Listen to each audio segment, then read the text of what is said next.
HDFC bank रहेगा focus में। FTSE emerging all cap index में इसका वजन बढ़ने की तैयारी में है और इस वजन बढ़ने से 450 से $500 मिलियन यानी कि 3700 करोड़ से लेकर 4150 करोड़ के आसपास की खरीदारी आएगी और ये खरीदारी आएगी 3 टुकड़ों में, सितंबर, दिसंबर और मार्च। इन 3 रिव्यू में इसका वजन बढ़ने की तैयारी है।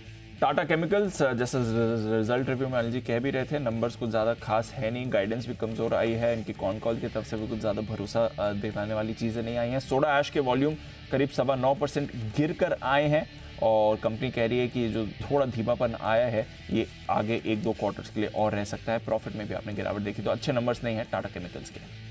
टोरेंट फार्मा रिजल्ट उम्मीद के मुताबिक है और मुनाफे में 7% की बढ़त 378 करोड़ पर पहुंचा है।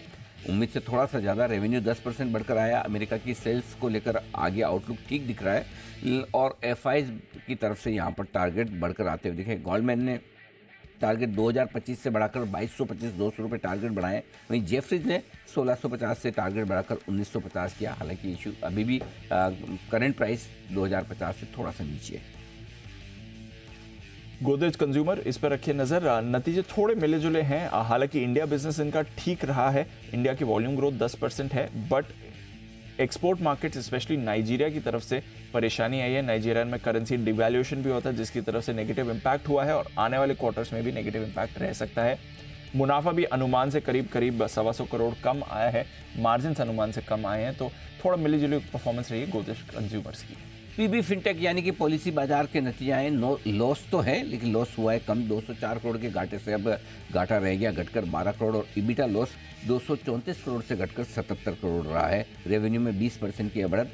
सिटी ने टारगेट बढ़ाए, 870 से 1000 के टारगेट किए हैं। वहीं सीएलएसए ने टारगेट 720 से बढ़ाकर 890 के किए हैं पीबी फिनटेक के लिए।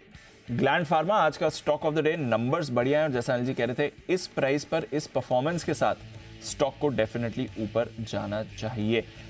यूएसए में प्राइसिंग एनवायरनमेंट भी इंप्रूव है, रेवेन्यू आपका बढ़कर आया है, मुनाफा कम है बट बाजार को पसंद आया ये आंकड़ा। जेफरीज ने अपग्रेड किया है आउट परफॉर्म को और टारगेट दे रहे हैं 1640 रुपए का, तो बड़ा अपग्रेड जेफरीज की तरफ से पीस पर। रेलटेल, एक बड़ा ऑर्डर मिला है पुणे से इन्हें और 10 साल के लिए ऑर्डर मिला है 700 करोड़ का। हर साल होगी 70 करोड़ की सालाना आय। रेवेन्यू शेयरिंग मॉडल पर इन्हें पिंपरी चिंचवाड़ स्मार्ट सिटी के लिए ये ऑर्डर मिला है। बीईएमएल को उससे भी बड़ा ऑर्डर मिला है और करीब 3200 करोड़ का ऑर्डर है बेंगलुरु मेट्रो रेलवे कॉर्पोरेशन की तरफ से। तो ये एक बात है जिसकी वजह से बीईएमएल फोकस में रहेगा। पावर फाइनेंस कॉर्पोरेशन पीएफसी, 11 अगस्त को होगी बोर्ड बैठक जहां पर नतीजों के साथ साथ बोनस शेयर इशू करने पर भी होगा विचार और साथ ही डिविडेंड देने की भी घोषणा की जा सकती है। तो ये स्टॉक रहेगा फोकस में। और फाइनली ऑन मोबाइल, इस पर भी रखिए नजर।